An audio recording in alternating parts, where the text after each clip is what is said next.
Hi friends, welcome to మా channel.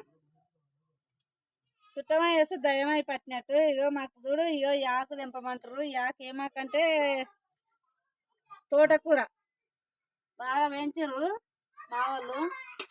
ఈ తోటకూర అయితే దింపి ఉల్లిగడ్డలో ఫ్రై చేయాలంట. అక్కడ జొన్న రొట్టె చేస్తారు. అక్కడ చూస్తాము,